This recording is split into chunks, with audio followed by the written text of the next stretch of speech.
April 20 വിശുദ്ധ മർക്കോസ് എഴുതിയ സുവിശേഷം 4-ാം അധ്യായം 13 മുതൽ 20 വരെയുള്ള തിരുവചനങ്ങൾ. വിതക്കാരൻ്റെ ഉപമ ശിഷ്യർക്ക് വിശദീകരിച്ചു കൊടുക്കുന്ന യേശുവിനെയാണ് ഇന്നത്തെ സുവിശേഷത്തിൽ നാം കാണുക. 4 ദിവസം മുമ്പ് നാം വിതക്കാരൻ്റെ ഉപമ വിചിന്തനം ചെയ്തതാണ്. നാം ആകുന്ന വിത്ത് എവിടെയാണ് കിടക്കുന്നത് എന്നാണ് അന്ന് നാം ധ്യാനിച്ചത്.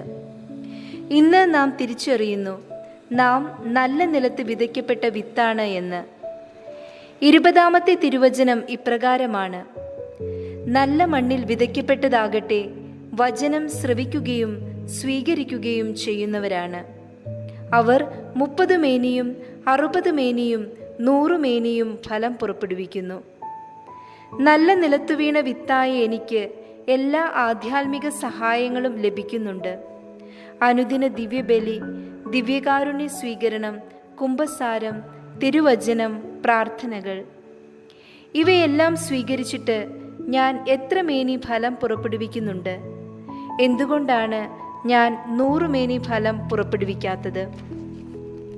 100 മേനി ഫലം പുറപ്പെടുവിക്കാൻ തക്കവിധം എൻ്റെ ജീവിതത്തെ എളിമയിലും തീക്ഷ്ണതയിലും നമുക്ക് സൂക്ഷിക്കാം. നമ്മുടെ ആത്മാർത്ഥമായ പരിശ്രമം കാണുന്ന നാഥൻ നമ്മിൽ സംപ്രീതനാകും.